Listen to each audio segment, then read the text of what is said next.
Okay, thank you everyone for joining us today. We are going to get started. I think a few more will be joining us, but we will start with some introductions before we start our conversation. Thank you all for joining us for our panel discussion today, Israeli Influence on Disability, Inclusion, and Awareness. My name is Sierra Weiss, and I'm the Director of Academic Affairs and Jewish Community Relations for the Consulate General of Israel to the US. To the Southeast US. Hi, my name is Annie Garrett. I'm the manager of the Jewish Abilities Alliance. We are an initiative of the Jewish Federation of Greater Atlanta, and we provide resources and support to support our local Jewish community and including people of all abilities. A couple quick housekeeping notes. If you would like to activate automated closed captioning, we welcome you to click the closed captioning button below, and you will see, you can just click show subtitle, and it should create automated captioning for you this afternoon. Also, we will be spotlighting the speakers on your screen throughout the program, but if there's anyone you'd like to pin that isn't appearing, you can just hover over their box. There's three little buttons in the upper right-hand corner and click three little dots. Click those three little dots and click pin, and that should pin them on your screen for you. We at the Consulate are so excited to be partnering today with the Jewish Abilities Alliance to celebrate Jewish Disability Awareness and Inclusion Month. As some of you might know about me, my background is in disability advocacy, so I'm always looking for ways to promote conversations about disability in our work at the Consulate. And we are very fortunate to be joined by the Consul General, Anat Sultan Dadon, who is also a disability advocate, and I invite her to turn her camera on at this point, and she's going to share a few words.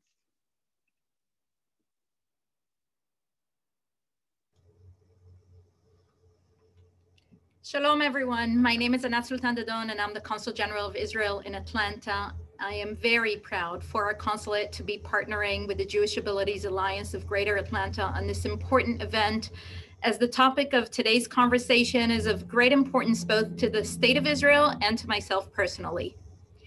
Israel is often seen as a pioneer in supporting and promoting disability awareness and inclusion.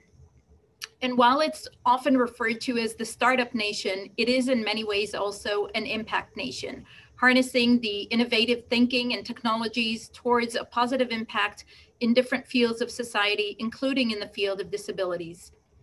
Just recently, about 2 months ago, in an unprecedented achievement, Israel's Odelia Fitoussi was elected to serve on the United Nations Committee on the Rights of Persons with Disabilities.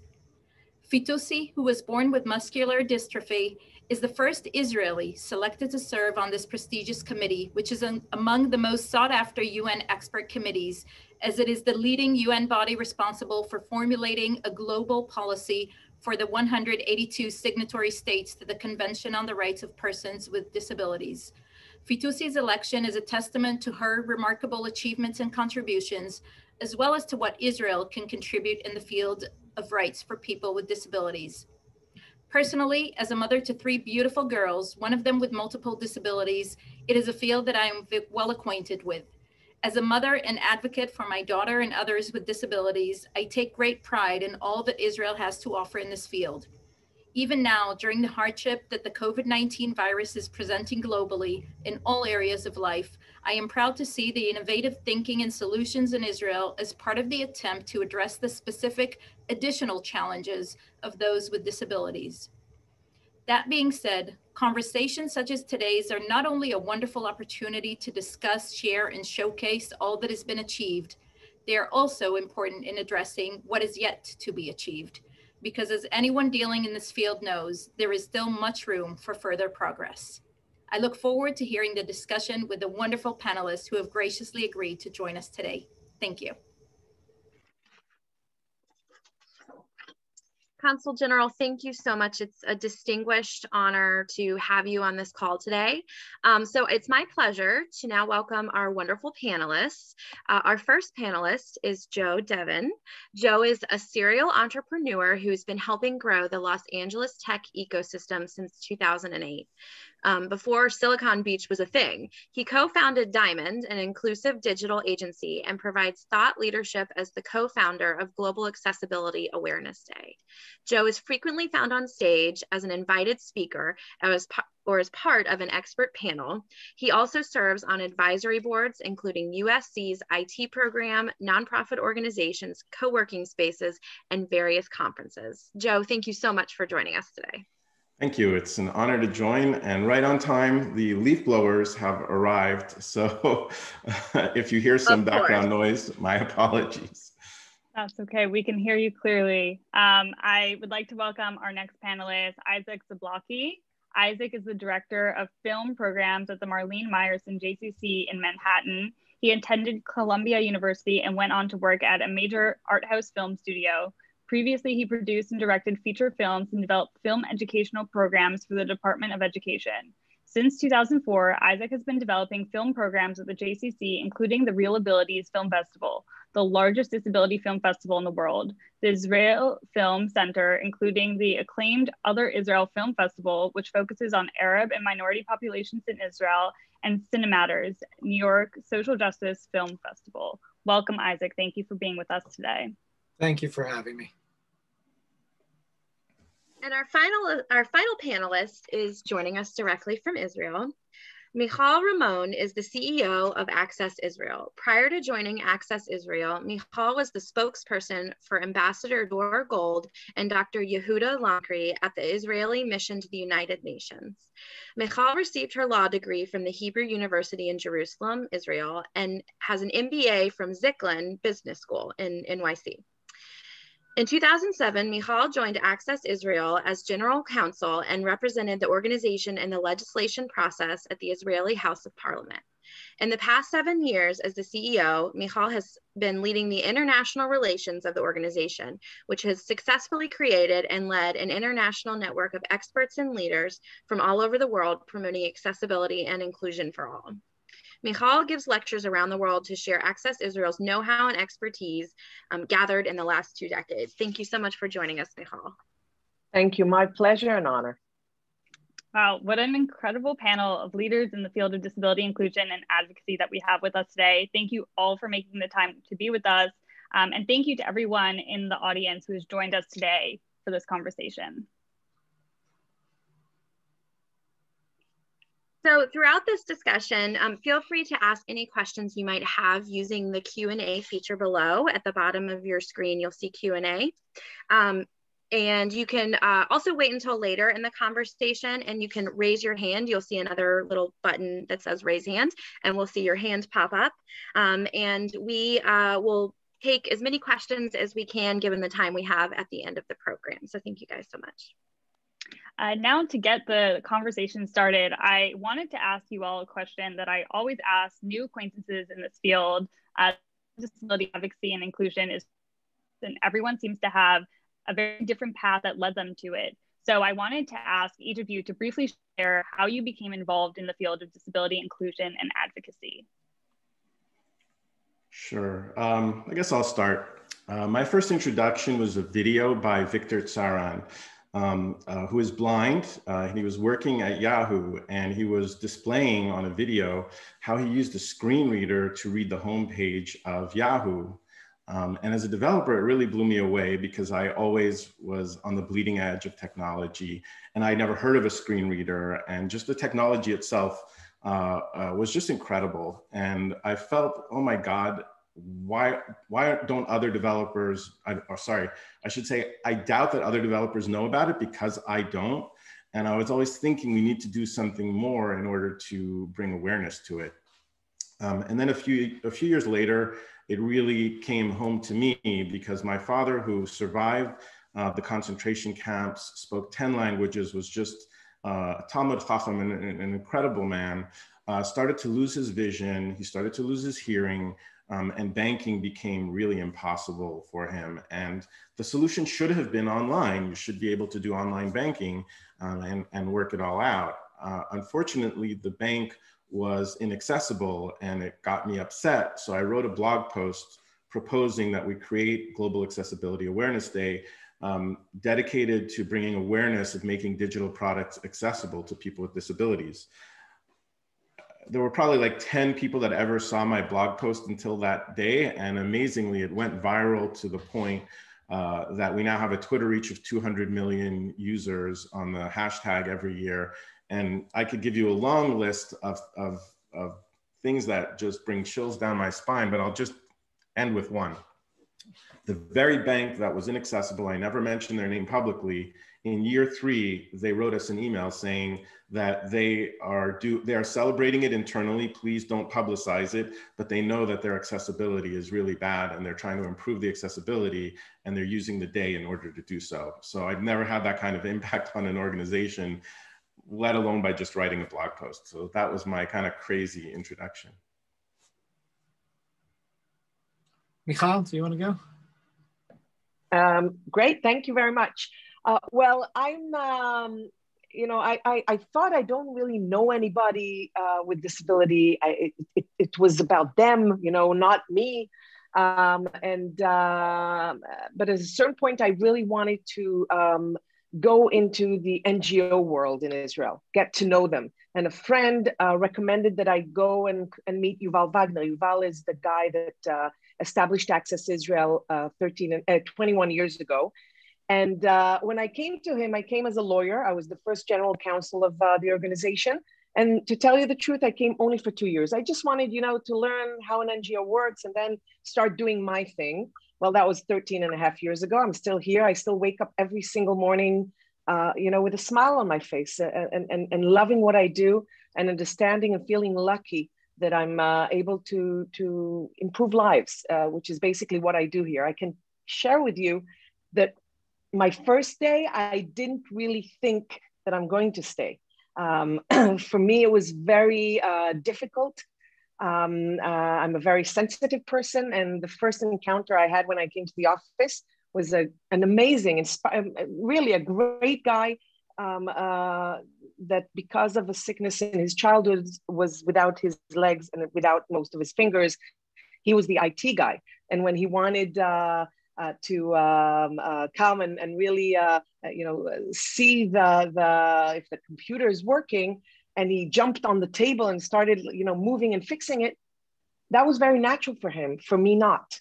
And I remember, you know, I thought the organization is doing amazing things. I really wanted to help them. I wanted to make their life great. But I called my husband and said, listen, I guess I'm too sensitive. It's not going to work. I'm not going to be able to do it. And he gave me a great advice. He said, stay for 1 month. If you feel that way at the end, you can just quit. I can tell you a week later, I didn't really see the disabilities anymore. I saw the people, the amazing people. And I also saw the frustration of you know, the barriers, the glass walls, the glass ceilings that these amazing people, you know, encounter every day. And I understood that I and we have the power to change it. So this was my introduction. And I'm very happy I made this change. So I, even though I grew up actually having a learning disability and having many connections to the disability community through family members and being somewhat aware of the community, I was definitely felt like an outsider to the community at the very beginning. And I run the film program at the Marlene Meyerson JCC Manhattan, and the focus for me always was film as a form of education and finding films that are important to the community that aren't being shown in other places that that can help change our society and impact our society. And I, you know, by chance showed some films. We have a center for what's called Center for Special Needs here. We don't love the term, but we showed a few films relating to disability. And because I showed a couple of films, some more started to come in. And this was back in the DVD day. And I had a stack this high on my desk. And I was witnessing the impact of these films and how many of these wonderful films were not being shown anywhere else, and how representation was actually completely misguided in Hollywood cinema, if present at all, definitely underrepresented. And we developed a Reelabilities Film Festival, which started as kind of like a way to bring these stories to the public and to help change perceptions, celebrate the community. It was a wonderful, wonderful festival. But now, 13 years later, 13 years of this, I first of all, this festival is a festival that gave me the courage to come out about my personal disability and to own that a little bit more. But also it has just made me a part of a huge group effort to change perceptions of people with disabilities, and I'm watching from year to year how this effort keeps growing and how inclusion keeps changing, I think, for the better, and just honored to have joined in and fully on board with it. Well, thank y'all for sharing your personal stories and motivation. It's inspiring for the rest of us to hear, for sure. There's so many unique ways to be involved and promote inclusion and advocacy. And given the diversity of the field, just to ground our conversation today on some topics we'll be discussing, I'd love to ask each of you to share with our audience, what does inclusion and accessibility mean to your work and within the work that you do? Well, I'm going to add a new one that just happened now, because I had another moment of chills going down my spine when Michal was speaking. Because you really reminded me when I first got in this field. I joined a room, I went to a conference, and in the conference there was a room with people a room full of people that had disabilities. And I went through a transformation because I did see the disability at first. And I really literally had to go through a transformation. And I can't even understand or relate back to what I felt at the time. But now all I see are the people, and I definitely made that transformation. I think that other people need to make that transformation. And so to me, accessibility and inclusion is a mission in life, but I'm gonna add that as part of the mission to help people transform how they're viewing it, and to really see the people. And to go into a little bit more detail, if you're not technical, this might not mean as much to you, but there's something called the Agile methodology, which is now something that anybody that touches software development has certainly heard of, and most people actually do as part of their work. I want to make accessibility, I basically want to copy the model of the folks that created the Agile methodology and made it popular. And I want to make sure that accessibility is a standard part of software development, and that really requires changing the culture of development. It's a big thing. It's not an easy thing to do, but I feel like I'm kind of involved in the accessibility community, but I also started a lot of meetups back in Los Angeles around the tech scene. So I helped create the tech community over there. And as a result, I kind of feel like I can be a bridge between the two communities. So sometimes your calling finds you, and that's what's happened. Amazing. I will continue, and before I dive into my answer, I will continue on what you referred to my first answer. And I can tell you, it's not just you and me, and then it's not just the people without disability that feel and see. I think one of the aha moments that I had at the beginning of my 13 and a half years was to sit in a conference in a table with, everybody around me was with a disability. It was Yuval in a wheelchair, another member who is blind, another, all the things that, a Jewish mother would say, tfu, tfu, tfu, let's hope it won't happen. And then I remember another guy with a different disability entered the room, and the people around me looked at each other and said, oh, poor guy, it's so difficult.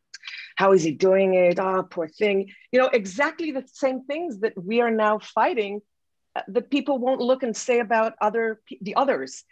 So this is something that we need to change with everyone. Now, another example I must say to answer your question is when I was pregnant, it was pretty amazing because everywhere I went, I saw pregnant people around me. that's what happens when you're focused on one thing. That's what you see around you. And I think that with accessibility, it's no different. You know, I hear about a lot of people who, you know maybe somebody who is blind or deaf, and or tell me, you know, we went to an experience covering our eyes or sitting in a wheelchair. But when you focus only on one disability, you're missing out on accessibility, because accessibility is finding the balance between the needs of various disabilities. You know, think about Dorothy in the Wizard of Oz, you know, walking in the yellow brick road. Now, if she was blind and it was a tactile road, that would be great for her. She would know all the way, would be, you know, without obstacles, and it's great. But that same accessibility feature for her is an obstacle for somebody coming with crutches or with a wheelchair. So the whole idea is that accessibility is finding the balance between the needs of various disabilities. And, you know, Access Israel is our name, but accessibility is not the goal. It shouldn't be a goal. Accessibility is a means to an end. And the end being inclusion, true inclusion, not just checking the box because it's the politically correct thing to do. And that's what we do, and we see in Access Israel, you know, creating that true inclusion, you know, fulfilling the dreams, enabling to dream. That I think is what inclusion and accessibility means. For us at Reelabilities, inclusion and accessibility has quite a few levels. There's a very, very technical level as far as like, okay, we are a film festival and, you know, things need to be accessible, they have to be accessible. And we try to raise the bar on the accessibility, and there's standards in America given by the ADA. And those I feel are the very basics. That's like kind of like your starting point of how to present something accessibility in an accessible way. And it could be, you know, we have audio description and captions for all of our films, and we have ASL interpreters and live cart for a lot of our conversations, and that's one way of being accessible. We took it, of course, to another level. Of course, our theaters needed to be accessible. We discovered, I'll always mention this anecdote, that I think it was at year 8 that we discovered that our soap dispenser in the women's bathroom, I can't take responsibility for that one in this case, the soap in the women's bathroom was not accessible. It was like 8 years it took them to let me know this, and finally, of course, so it was fixed within moments. But of course, this is constantly something that's evolving, and that we are learning more of how to improve accessibility. Ultimately, our goal is, of course, to have, you know, universal design that can be inclusive for absolutely everybody. But the other level of accessibility that we talk about is when we're selecting our films, when we're talking, when we're having our conversations, when we are figuring out our topics for our programs. We want them all to be accessible to absolutely everyone. We're a festival that doesn't just speak to the disability community. We actually we celebrate the disability community, and this is a great platform to highlight and spotlight the disability community, but we also actually bridge gaps with the mainstream community. And for that, you need a whole nother level of accessibility and inclusion to make sure that everyone can feel comfortable and be a part of the festival, no matter what walk of life they are coming from. And for that, we try to make things also as diverse as possible, and make sure that there is something for everyone. Not everything's going to be for everyone, but also try to find a kind of baseline that really can reach people where they are and bring people in to join together as a community. Well, thank you all for sharing your definitions of these words. I think it's important as we continue our conversation. And now that we've heard these definitions and we've shared your bios, I want to ask you all to share more in your own words what your role is and what your work does to promote disability awareness and inclusion. Great question. So I co-founded a digital agency, and it kind of took off at the same time. Like I started at the same time as Global Accessibility Awareness Day, and both took off around the same over the years and grew. And finally, a couple of years ago, I felt I had the know-how to start an accessibility practice area. And now we build software accessibly by default. And I found that I'm not seeing any other agencies that really do that. And I started to learn what the industry, meaning the industry of how accessibility is sold, like to enterprise and to large organizations, and realized that the industry is really focused around audits, compliance, and retrofitting accessibility after the fact. And we really need to turn this into an industry that does it right the first time. So what I'd say is we've really come in and are filling a niche that is sorely needed, where yes, there are definitely agencies that will build accessibly, but you have to know how to ask them for it. You need to connect in with their accessibility team, but nobody's going to do that by default. And that is a crying shame. And, you know, I started a state of accessibility report as soon as we launched the accessibility practice area. And we partnered with WebAIM, who basically analyzed 1 million websites and found that 97.8% of the websites were inaccessible. The top 1 million websites were inaccessible. Year 2, it got even worse, 98.1 or 2, something like that. And it feels like the industry is kind of focused on the lawsuits, on the folks that have to make their products accessible. And so that 98% is just lying there and getting bigger for the simple reason that we haven't been thinking about, hey, let's do it right the first time. So part of my work is trying to do it right the first time. And sometimes I feel like I'm trying to boil the ocean, because when you look at accessibility, you know, it's like fishing in a barrel. Is that the right term? Or shooting fish in a barrel. So I don't know, did that answer your question? I was rambling a little bit, but as you can see, I'm like really passionate about it, and everything comes to my head all at once. So it's hard to organize the information sometimes, but I hope that answered your question. I think you nailed it. Thank you. Okay, for me, my role is, as you introduced me, I'm the CEO of Access Israel, and I always add to that I'm the proud CEO. I'm proud of the projects, of the accomplishments, but most of all of the people, you know, our employees, our volunteers, our partners who make all this possible. Now, I think that what is unique about Access Israel is that, at least when I joined 13 years ago, accessibility, disability was, you know, it's a non-sexy, not popular, nothing, you know, you spoke openly about, etc. And I think what we did, we are known around the world as the crazy Israelis, because we took this non-sexy subject and turned it to something that people stand in line to participate in and to see. I think that in Israel, we have a nice part in putting this subject of accessibility and inclusion on the table. This is something, you know, I think that what was unique in the way Access Israel did it is really thinking outside of the box, not coming from a begging point of view. Please help us, we need it, you can do it, but rather from a business point of view, coming to businesses, to organizations, to municipalities, to the government, and saying, hey, lucky you, we're here. You know, we have the methods, we have the ways of you know, completing the motto that Access Israel has you know, made a slogan in Israel: an accessible business or organization or municipality is a more profitable one. And you can, you know, decide for yourself what profitable is. It can be money, it can be, you know, the way people value you, or you know, all that. I can tell you that when I started as a lawyer, but luckily Yuval and Rani, the founders, understood very, very soon that I was not enjoying myself as a lawyer, and they let me basically open the education and training department in Access Israel. And you know, at the beginning when I came to schools, the reaction was, no, you know, it's not really good for the kids. It won't, yeah, it will do some bad stuff for them. Better not. It's very important. Good job.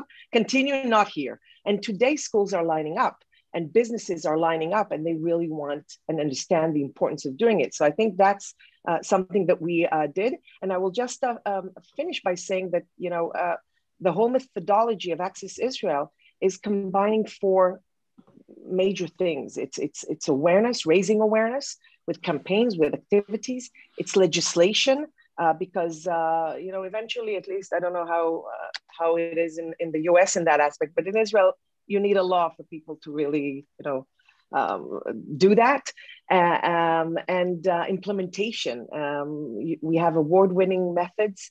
One of them are 4 pillars, which is how we train, whether it's children or adults, or it can be the prime minister or ministers or Knesset members or first graders. The 4 pillars joining, not just knowledge, because knowledge is important. When you know something, you're less afraid of it, but also experiencing, not just talking the talk, but walking the walk, getting to know the person behind the disability and providing the tools to make a change. And I think that is something that is very important. And I'm very happy, and I'll finalize with that our methodology has become law in Israel.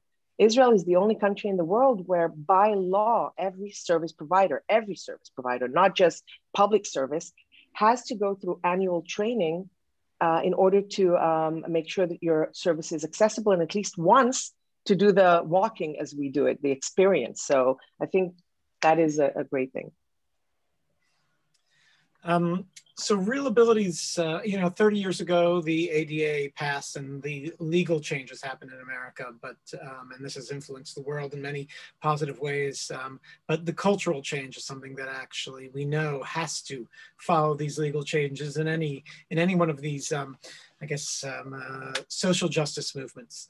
And that's something that I think we very much provide as a film festival. The festival, which is run out of New York and runs in dozens of locations throughout New York, but then actually goes across the country to cities across America. It's now expanded into North America and South America and to other countries. And we should, through film, which I personally believe is an extremely accessible and impactful, low barrier entry point, we try to create that cultural change and try to change perceptions and celebrate a community that is so underrepresented that, I often think that life mimics art. And if we're not seeing people with disabilities in our movies and on our TV screens, then we might not see them in the real world, in the office, when they actually come in for an interview. And I think therefore our work is not just in the film industry, which yes, our work is to kind of improve the underrepresentation in film, but it's also hopefully a way for it to trickle down and to reach very broadly into America's kind of mainstream culture. And it's done in I'd say a somewhat fun way. We too have taken on, it's gone so far, we've taken on it's used it as a form of diversity training, which is not forced here in this country into, unfortunately, into institutions, but we use it, we take it into schools, into like major corporations, small independent corporations, and of course nonprofits, and use our films as a way to kind of like start that conversation that most places are not having and are in fact probably even hiding under the rug. Well, hearing y'all talk about the progression of inclusion in our society certainly makes me hopeful for becoming a more and more inclusive and welcoming society.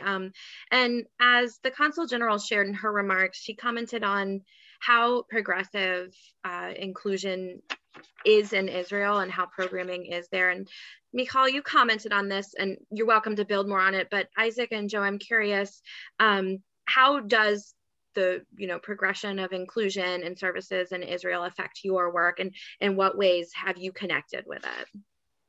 It doesn't really affect my work, but I did meet with Yuval Wagner, was extremely impressed by him. What Access Israel has achieved is incredible. And every time I go to another country, I'll always try and find some accessibility people and try and grab lunch or dinner or something, and always learn something from the different countries. And it's really useful to try and copy what's working in other places. So for example, I was in Spain and I found out that they have an organization called, I forget the name now. Once. Once, thank you. Or because it's Spain, it's Once. And essentially what it is the king, during one of the wars, basically there were a lot of people were maimed. And so he gave the lottery commission to a blind organization who now are running the lottery, and they're extremely powerful in Spain. And the employment in Spain for the blind community is like north of 80%, 83%, something like that. And the numbers over here in other countries are pretty low. So it'd be really cool to copy what happened there. And in Israel, most certainly we should copy the techniques that Access Israel, Michal and Yuval have done. I would love to hear them give us some advice. But I'll end saying one thing, that it's really unfortunate if you're blind and you have a $100 bill and a $1 bill, it's exactly the same to you. How is it that we don't have any outcry about the fact that our bills are inaccessible, that our currency is inaccessible? Like, it's one thing that it's inaccessible, but I never hear anybody talk about it. This is outrageous. Other countries have figured this out a long time ago. Great. For me, well, as you said, I am Israeli, so guess what? I'm influenced by Israel, but I'm also with a British and American background. I grew up in England and in the US as a child, and spent many years in the US. I'm actually a Ramaz graduate. I don't know if participants here know about Ramaz. It's a great, amazing school and community in New York City, which I was very fortunate to be part of.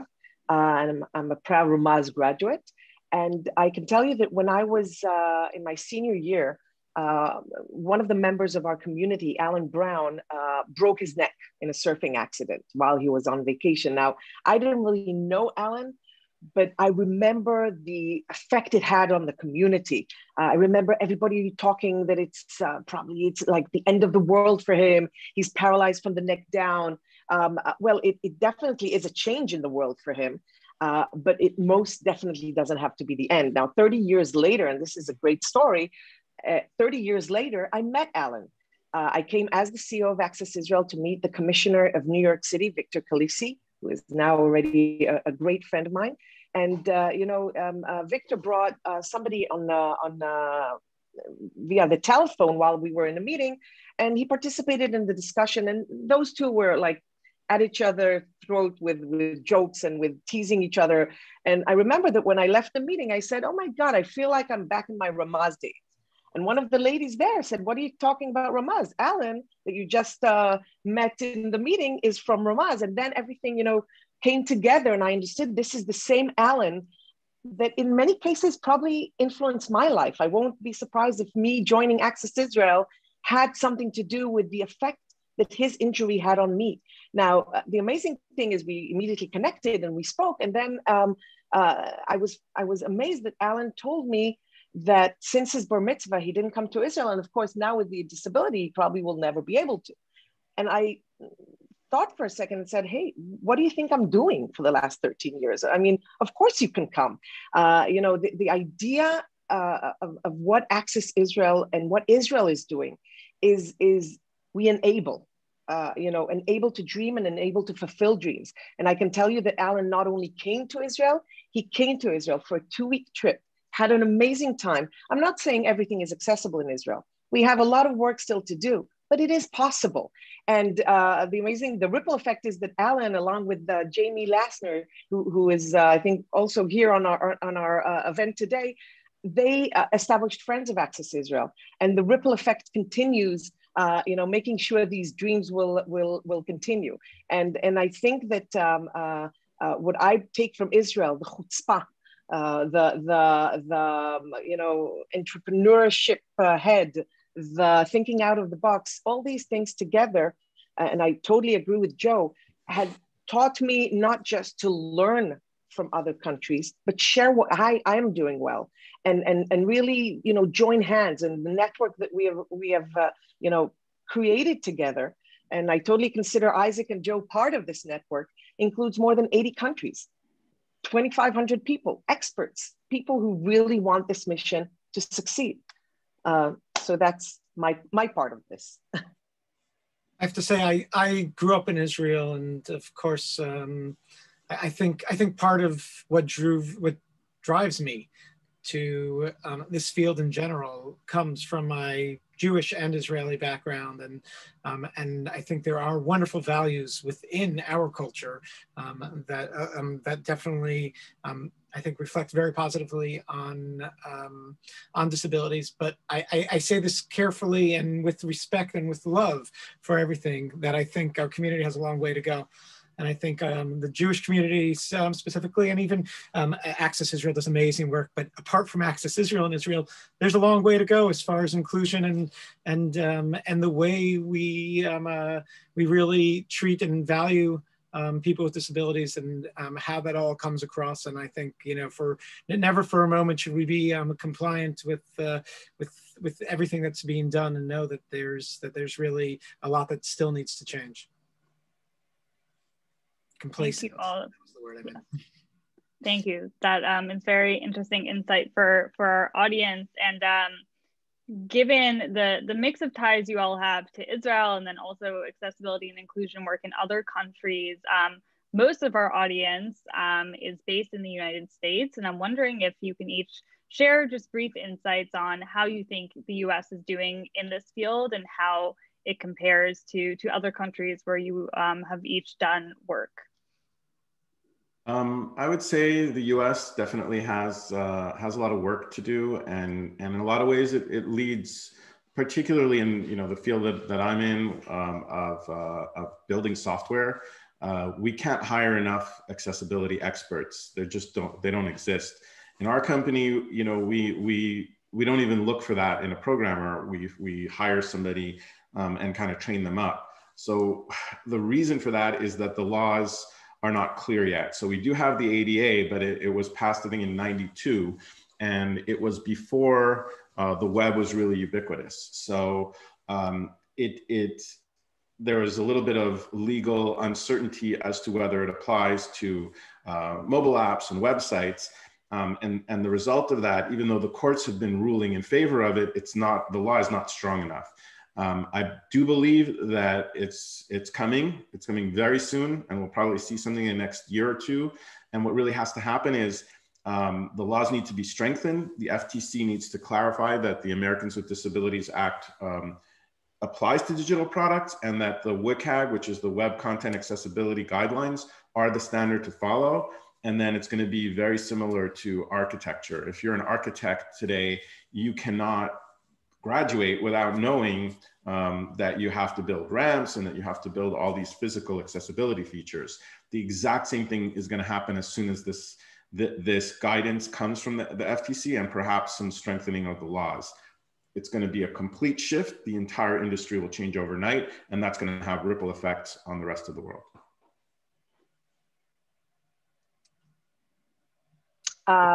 For me, first of all, I can tell you I met a lot of Israelis who the US was the aha moment for them. I mean, they came 15, 20, 25, 30 years ago, and saw a reality that it is possible. I think they referred to at the beginning more of the physical accessibility, but I think this gave a lot of inspiration to Israel. Israel is a late comer to the field of accessibility, but I think we caught up pretty nicely in the last decade or two. And I totally agree with Isaac that progress has been made, but a lot needs to do. Yuval Wagner, when he established Access Israel, was sure it's going to finish in 5 years. We have, my job security is there. I mean, I still have a lot to promote. I think that one of the major differences that we saw, at least in Access Israel, is the word inclusion, for example. Word inclusion in the US is something very wide. It's not just people with disabilities. You refer to, a very wide variety of, diversity populations. In Israel, at least Access Israel, we're talking about really only or mostly people with disability and the elderly. And many times when we are in conversations, we understood now lately that we need to make sure that the terminology is the same. I think that you know, Israel in a way is following up on the US in many things. I can tell you that we feel in the last, I think, year or two, we are catching up to Israel as far as lawsuits go. Things are moving now in Israel with accessibility, thanks to lawsuits. Of course, that's not my preferred way of convincing businesses. There are, I mentioned the training, which is unique in Israel, and I know that trainings are done in the US, but not on a, you know, by law mandatory way. And I think that one of the other things that I heard, I understand, I didn't really study in depth in the US, but Israel, because we are a small country, we do accessibility on a country level and not just big major cities. So we don't have the advantage of we don't have the ability to you know, neglect in between, because it's all, you know, very close and very together. And I think that's also something that is very unique in Israel. What I think I've learned over the 13 years of Reelabilities is that the disability community is extremely divided. And I think in some ways has a lot to learn from the Jewish community, who, don't get me wrong, is extremely divided, but I think also works very well within its niches and has a very strong level of unity that exists also along kind of its key components. But the disability community, when you think about it, most people with disabilities actually don't want to use the word disability, and start there as that being a problem. Of course, people within the people with disabilities who acknowledge their disability, some people want to use, for instance, in their language, person first, person with a disability, which is my choice to use, and others want to actually have disability first and be a disabled person. You have invisible disabilities, you have physical disabilities, you have developmental, you know, you have so many different kinds of disabilities. Within autism, there is, of course, a huge spectrum. And this, of course, just makes this, to put one umbrella, disability, and one term on it, I think has created, especially here in America, where I think there's a little bit more of an emphasis on political correctness and on language as far as definitions. It's definitely divided it and actually taken away from the power of this community. We have a friend, Lawrence Carter-Long, who is an amazing advocate and expert on disability film, amongst everything to do with disability. And he coined the phrase, say the word. And it's about owning disability. And I think that's the first thing that needs to happen in America. Disability needs to stop being in any way associated to anyone as a bad word, which I definitely don't feel that way. And needs to be something that people own. And if you look at percentages of people who admit to their disability at work, it's something like 2 to 3% here in America, in some offices, in good cases. This is out of 20% of society that are people with disabilities. Disability needs to be something that America owns and puts there front and center, and not secondary, and not as just another way of being inclusive, but rather as part of, it's the D in diversity, as Lawrence Carter-Long likes to say. So I, in my role at the GAA, have the pleasure of working with agencies and professionals in the community. And in fact, on their attendee list here, I see many of our community partners and professionals. So I just wanted to ask y'all what advice or suggestions do you have for community professionals in the work of fostering inclusivity in our community? Great question. Gosh, I can answer that in so many different ways. One thing that I'd love to see more of is lobbying at all levels of government. And one way that you can get involved in that particular manner is to join your local Chamber of Commerce. There are lobbyists in every Chamber of Commerce. The Chamber of Commerce is a lobby organization. And by going in there and spreading awareness of disability, community, of accessibility, there's an awful lot you can do. And I would also say run events, run webinars like these, run talks when we come back, when the world comes back. I don't know, there's so many places, like I said, shooting fish in a barrel. There's so many ways that you can get involved. But you know, personally, I found that if you combine a great vision with a community, what you can achieve is just incredible. So I'll leave it at that. Okay, I'll add to that. First of all, I think that you know, the word COVID-19 wasn't raised up till now for 53 minutes, which is pretty Thank God. Amazing. But if we look at the lemonade part of the lemon, the COVID lemon, I think that for many years, many things we were told are not possible. And all of a sudden, you know, working from home because you cannot leave is possible. And finding solutions so people will understand what you're saying when you're covering your mouth and face is possible. And all kinds of technologies that for many years did not really make it an issue to turn it themselves to accessible, have created accessible features even, you know, as we speak in the last several months. So I think, first of all, that it's a matter of awareness, a matter of deciding, you know, this is not, as I said, we're not begging you.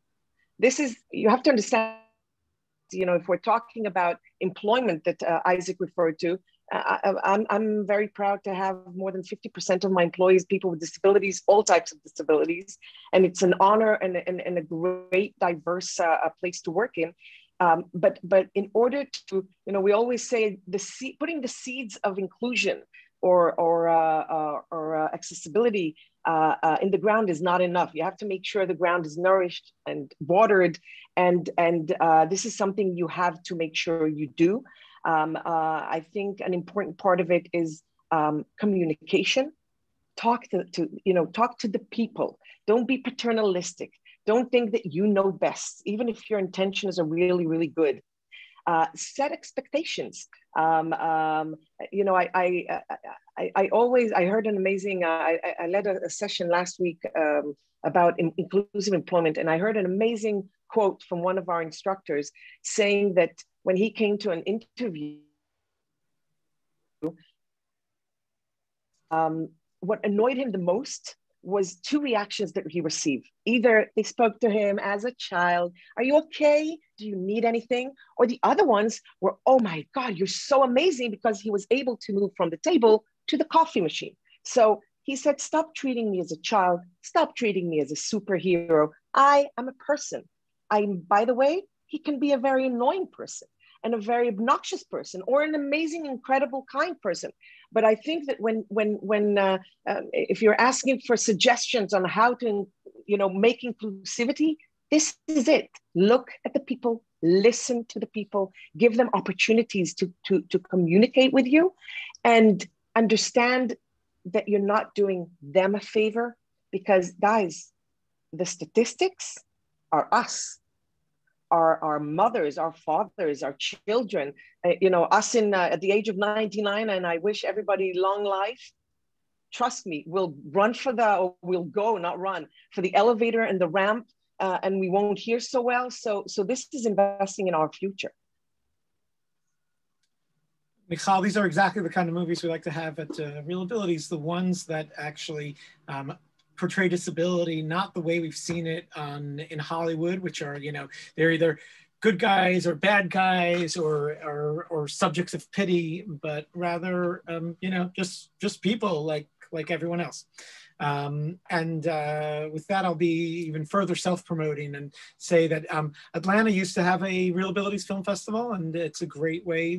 Movies is a great way to reach a community. That's what I know, and I'm sure it can be started again. And even if not, seeing the responsible films and supporting films that are inclusive in this way is a great way to kind of broach the subject and hopefully, I mean, like, you know, at night everyone's choosing what they're going to watch tonight on Netflix and whatever it's going to be. And they're like, oh, disability, is that really what I want to see? Because I'm looking for, you know, a really lowbrow, meaningless comedy. go for the meaningful disability one. It might be a lowbrow comedy too, believe it or not, and I think also share that with others. And you know, we're living in a virtual world where it's really easy to share things, and I think to share information about an underserved community is one of the best things you could do right now. Isaac, can you share a URL where we can see some of the films that you've highlighted? Oh, so first of all, I will say, of course, beware. There are like a lot of bad films out there that actually are not responsible representations of disability at all. I don't want to even mention any of those names. But if you go to reelabilities.org and check out some of our films, we have there the full list of all the films that have been in our festival for the last 13 years. Any of those films I can really get behind and say that they are wonderful, and many of them are out there now and have reached the public in a broader way, which is another nice side of this virtual world. Thank you all. I'm going to ask one more question before we move on to a brief audience Q&A. And this is just a reminder that if you have a question for our wonderful panelists, that while I ask this last question and they answer, please feel free to put your questions in the Q&A that's found at the bottom of your Zoom screen. So we just asked a question directed at our community professionals. But I wanted to see, for those on the call who are not yet involved in the disability rights movement and are here to learn, can you each share your thoughts on why the inclusion of people with disabilities is important to the Jewish community and society as a whole? Yeah, I mean, it's more than just the Jewish community. Accessibility is a civil right. If you have a job where you might be blind, but you're a programmer and you're earning $100,000 a year, should you pay taxes? I think you should pay taxes. But if the IRS sends you a letter with your tax bill and you can't read it, then you can't pay your taxes. And this is actually, when I first spoke about this, I gave a talk on this very topic, had a whole slide about it. And then the news came in that somebody in this exact situation was suing the US government because she had like a $20,000 fine because they sent her a letter asking her to pay her taxes and she couldn't read the letter. There was no braille on it. So it's a civil right. You know, if you're a human being, you have to pay your taxes, but you have to provide the ability to pay the taxes. So that's something that helps people to understand why it's a civil right. And it matters to the Jewish community in the world. And in particular, Jews, Israel, Jews in general have been involved in countless wars, unfortunately, pogroms and the like. It has resulted in lots of people becoming disabled. And it's a no-brainer. It's a no-brainer. And I think that's why in Israel in particular, the laws, there was a lot of success in passing the laws because there's a huge community of people who have suffered as a result of the wars. For me, you know, I hope there's somebody in the crowd from Ramaz so they'll see my education was good enough. But, you know, we are all taught at a very young age, you know, love thy friend as you love yourself, or kabed et avicha ve'et imecha, respect your mother and father. Saving one life is saving the whole world, etc., etc. I think making the world accessible, as Joe mentioned also, is the basic foundations of the Jewish community. Not only Jewish, but definitely the Jewish community and the Jewish education. And I do want, though, to stress and ask,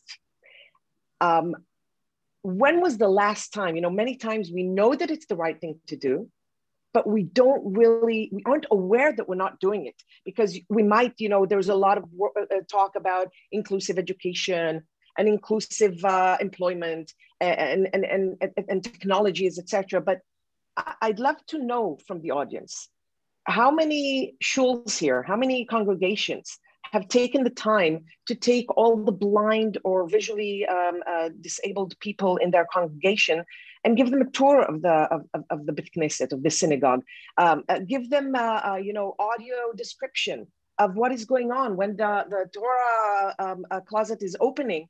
What is going on? What are the colors? What is happening? Or how many congregations have taken courses in basic conversational sign language So everybody in the community will be able to talk together and communicate. And I can go on and on with examples. And I can tell you that, you know, the Help Me Help You program that I think I mentioned before with the 4 pillars, etc., has been awarded and has been known to help make this change. And it's one of only one of many other projects that can do that from other organizations also. We need to again understand it's not enough to say Jewish communities become inclusive. Let's work on it. Let's make sure we take the human factor in the communities and turn it into a human ramp and make sure that inclusion goes all the way to the heart of our community.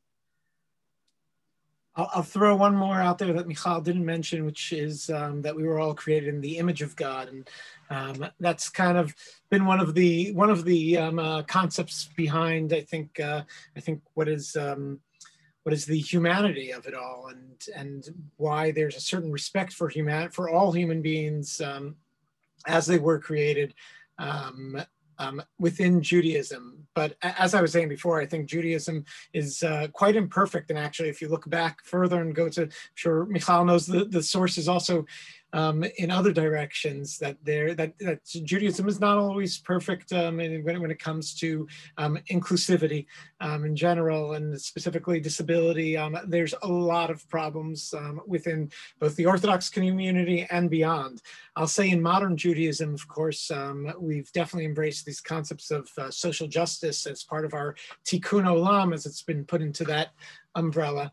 And I think the social justice element is definitely a part of why the Jewish community needs to be and is often active in this area.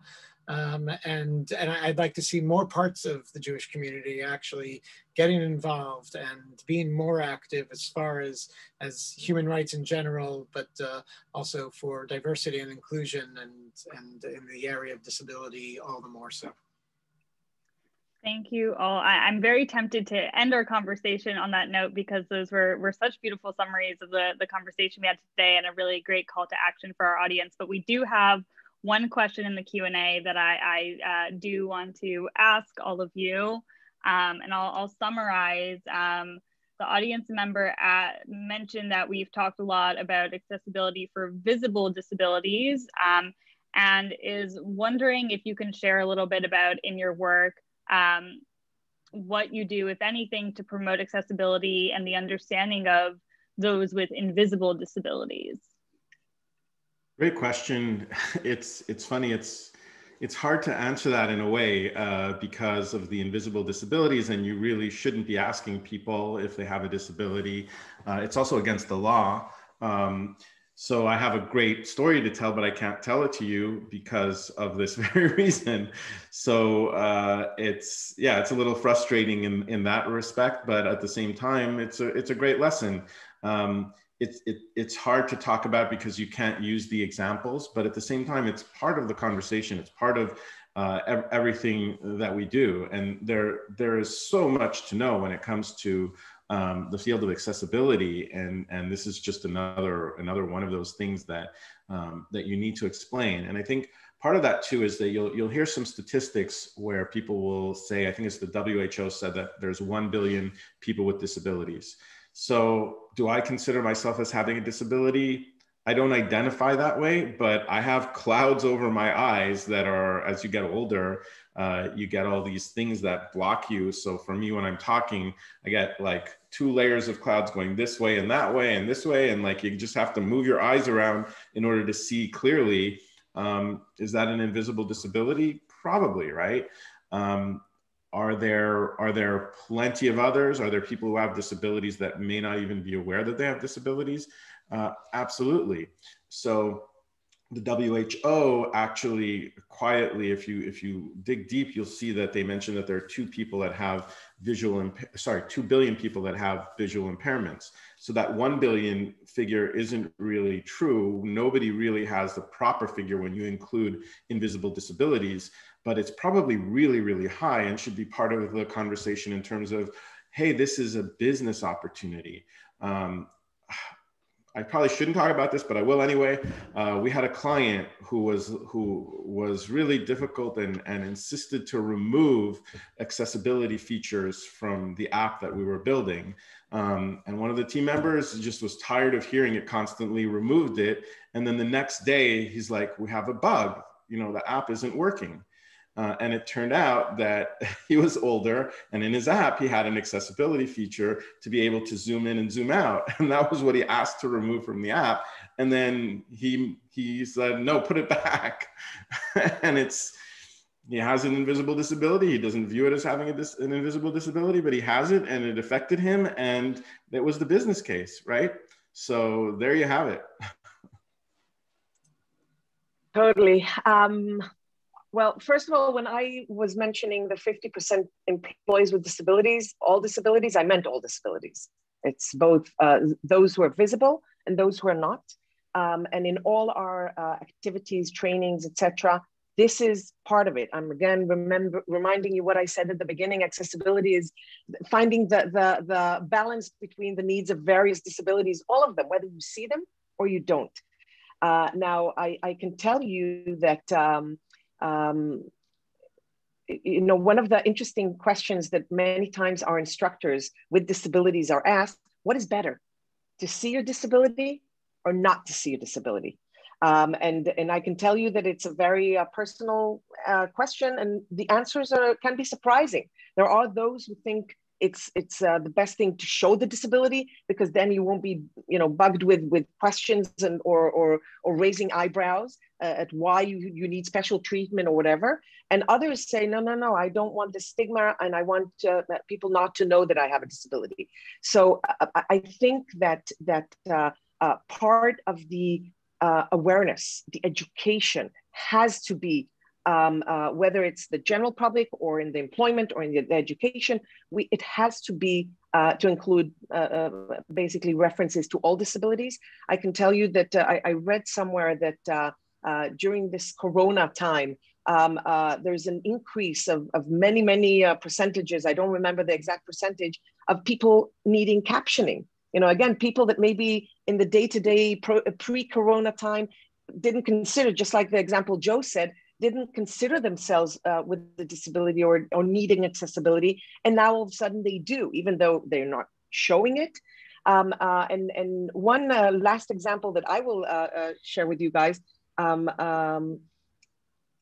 in one of our employment sessions that we were talking about, there was somebody that was had a hearing impairment. Impairment is not the right word. Hearing disability, and it wasn't shown. It wasn't visible. They didn't want to share it with anybody, and the bank was very happy that they took this person and made them an employee. But after a while, they said to us, "Listen, it's not really working out. Sometimes they do amazing job. Sometimes they do terrible job."